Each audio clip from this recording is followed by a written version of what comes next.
Today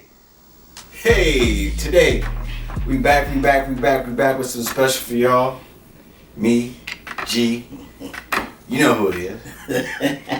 And today we have someone that I've known for a while that has been an innovator, a creator, someone who has been extremely entrepreneurial, someone who has been nothing but professional.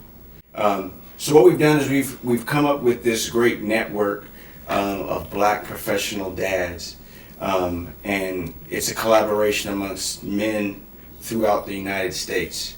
And basically, what it is, it's an empowerment movement for any dad, really. But because of our heritage, because of where we come from, because of the obstacles in which we face every day.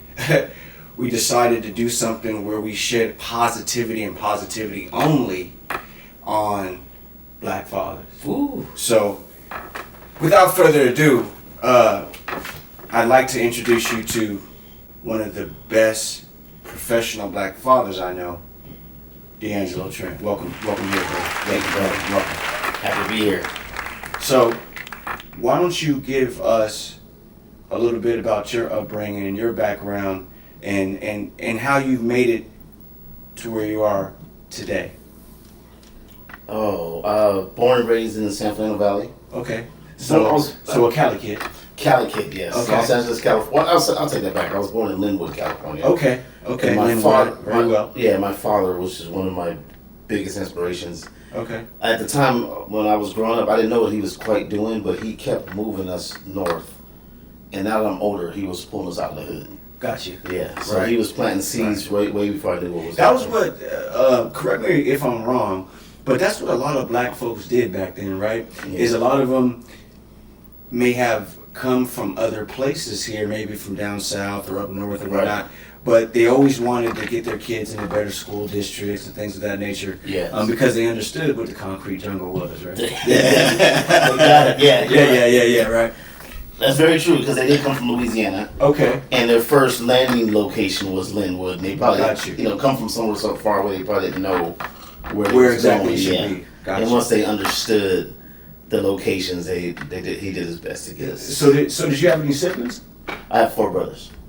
Four brothers. 4 guys total. Four of us Wow. total. Yeah. Okay. Yeah. My mom. And where do you fit in the you're the middle child, the oldest? I'm youngest? the second to the oldest. Second to the oldest. Yeah, Okay. yeah, Okay. yeah. So you had to pass down a whole lot of knowledge and wisdom to. Yes. Okay. And props to my brother. I watched him. Was he a positive influence? He was a positive Very influence. nice, Yeah, he was very in the nice. banking industry. Had 2 beautiful kids. Okay.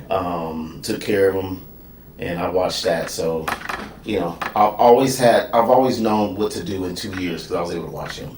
Awesome. Yeah, Awesome. black professional dad. Exactly. He's another Yeah. black professional dad. Yeah.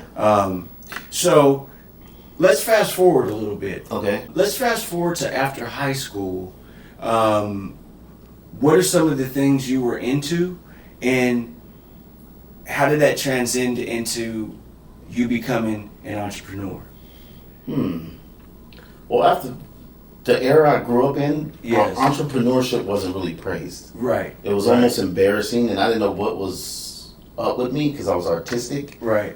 But what our parents taught us was get a job, stay there 30 years, and retire. Right. So Right. I knew I was an oddball, and now Because that wasn't your idea of the life you wanted for yourself and your family. Correct? yes, Right. yes, and I commend these kids now because Excuse me, I'm grabbing me a grape. You know what I'm saying? We breaking bread. You know what I'm saying? We like breaking bread around here.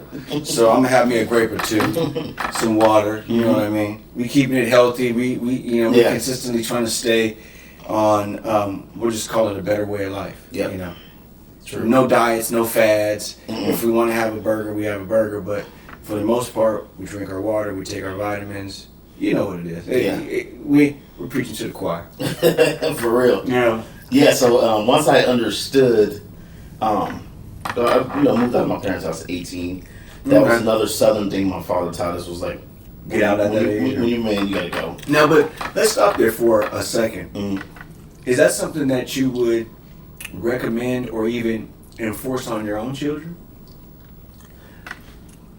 Well, so to answer that question, no, because Okay. my brothers came 10 years later, Okay. and they had the option to stay and go to college. So my parents were getting older, and Things changed, They were right? growing, yeah, Got you. and I was able to watch that transition. But you know what? Let's just talk about that for a second, you guys. I think it is huge as a parent to evolve with your children. And, just because your parents raised you a certain way, and maybe you even raised your kids that way, there's nothing wrong with changing that to something that fits in present times. But I also feel the same way, that there's nothing wrong with having these old values that you live by that mean something to you as well. But I think that you have to combine both of those Right. to really be a super parent, Yeah, a super dad, right?